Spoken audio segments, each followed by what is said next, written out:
তো হ্যালো বন্ধুরা, কেমন আছো? তো আশা করছি তোমরা সবাই ভালো আছো। তো আবার একটা নতুন ভিডিও নিয়ে চলে আসলাম তোমাদের সামনে। তো এবিএফসি এখন সেরা প্লেয়ারকে চূড়ান্ত করলো নতুন মরশুমের জন্য। তো কোন প্লেয়ারকে চূড়ান্ত করলো তো তোমাদেরকে এই ভিডিওতে বলবো। তো ভিডিওটা কিন্তু গুরুত্বপূর্ণ হতে চলেছে, তো পুরো ভিডিও দেখার জন্য কিন্তু অনুরোধ রইল তোমাদের কাছে। আর ভিডিও ভালো লাগলে অবশ্যই একটা লাইক করে চ্যানেলটাকে সাবস্ক্রাইব করে দিও এবিএফসির সমস্ত রকম আপডেট পাওয়ার জন্য। তো প্রথমে যে আপডেটটা দেবো তোমাদেরকে, গুরুত্বপূর্ণ আপডেট। এবিএফসি দুজন প্লেয়ারের নাম কিন্তু ঘোষণা করলো আজ। তো প্রথমে যে প্লেয়ারটার কথা বলবো তোমাদেরকে, তো সেই প্লেয়ারটা হলো এডমন। তো এডমনের নাম কিন্তু ঘোষণা কিন্তু করে দিয়েছে এবিএফসির ম্যানেজমেন্ট। 2 নম্বরে যে প্লেয়ারটার কথা বলবো তোমাদেরকে, তো সেই প্লেয়ারটা হলো বিপিন সিং। তো বিপিন সিংকে কিন্তু সই করিয়ে নিয়েছে নতুন মরশুমের জন্য। তো তোমরা সকলে জানো, তো 2 বছর চুক্তিতে বিপিন সিংকে কিন্তু সই করালো ইবিএফসির ম্যানেজমেন্ট। তো বিপিনেরও নাম কিন্তু ঘোষণা কিন্তু করে দিয়েছে ইবিএফসির ম্যানেজমেন্ট।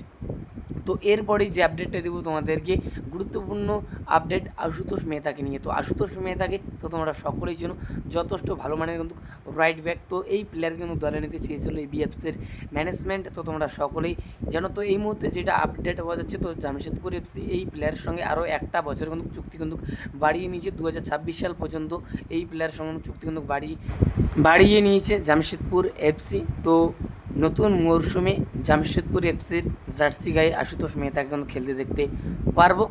তো ভালো প্লেয়ার ইবিএফসির কিন্তু হাত ছাড়া হলো, তো তোমরা বলতেই পারো। তো ইবিএফসি টিমে একজন ভালো রাইট ব্যাক পজিশনের প্লেয়ারের দরকার ছিল। তো যদি এই প্লেয়ারকে সই করাতো তাহলে কিন্তু সবথেকে কিন্তু ভালো কিন্তু হতো আমার মতে। তো অস্কার বর্জনের হাতে কিন্তু আরও একটা কিন্তু অপশন কিন্তু বাড়তো।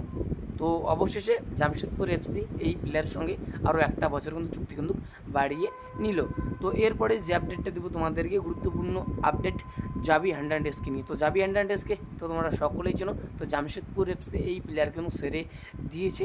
তো এই মুহূর্তে যেটা আপডেট হওয়া যাচ্ছে, তো বিদেশের একটা ক্লাব জাভি হার্নান্ডেজকে দলে নিতে চাইছে। তো জাভি হার্নান্ডেজকে কিন্তু অফার কিন্তু করেছে বিদেশের একটা ক্লাব। তো এখন এটাই দেখার বিষয়, জাভি হার্নান্ডেজ বিদেশের ক্লাবে ফিরে যায় নাকি আইএসএলের কোনো একটা ক্লাবে যোগ দেয়। তো এখন এটাই দেখার বিষয়। তো জাভির ব্যাপারে যতটুকু আপডেট পেয়েছি তো তোমাদেরকে বললাম, তো একদম সঠিক আপডেট তোমাদেরকে দিলাম। তো এরপরই যে আপডেটটা দেবো তোমাদেরকে, গুরুত্বপূর্ণ আপডেট। ইবিএফসি একজন সেরা প্লেয়ারকে চূড়ান্ত করলো নতুন মরশুমের জন্য। তো যে কোনো সময় প্লেয়ারটার সই কিন্তু কমপ্লিট কিন্তু করতে পারে ইবিএফসির ম্যানেজমেন্ট। তো সেই প্লেয়ারটা হলো এফসি গোয়ার প্লেয়ার জয় গুপ্তা। তো জয় গুপ্তাকে তো তোমরা সকলেই জন্য যথেষ্ট ভালো মানে কিন্তু ভারতীয় ডিফেন্ডার। তো অবশেষে জয় গুপ্তাকে চূড়ান্ত করলো ইবিএফসির ম্যানেজমেন্ট। তো এই জয় গুপ্তাকে প্রায় 2 কোটি টাকা ট্রান্সফার ফি দিয়ে ইবিএফসির ম্যানেজমেন্ট নিল নতুন মরশুমের জন্য। তো এফসি গোয়াকে প্রায় 2 কোটি টাকা ট্রান্সফার ফি দিয়ে এই প্লেয়ারকে 3 বছরের চুক্তিতে সই করাচ্ছে ইবিএফসির ম্যানেজমেন্ট। তো এরকমই কিন্তু আপডেট হওয়া যাচ্ছে এই মুহূর্তে। তো এই খবরটা পেয়ে কতটা খুশি হলো অবশ্যই কমেন্ট করে জানাও। তো শুধু সময়ের অপেক্ষা, তো যে কোনো সময়ে এই প্লেয়ারের শোটা কিন্তু কমপ্লিট কিন্তু করতে পারে ইবিএফসির ম্যানেজমেন্ট। তো এখন এটাই দেখার বিষয়, জয় গুপ্তা ইবিএফসির জার্সি গায়ে কীরকম খেলে। তো এখন এটাই দেখার বিষয়। তো এই ভিডিওতে তোমাদেরকে এতটুকুই বলার ছিল। তো যদি ভিডিওটা ভালো লাগে অবশ্যই একটা লাইক করে চ্যানেলটাকে সাবস্ক্রাইব করে দিও।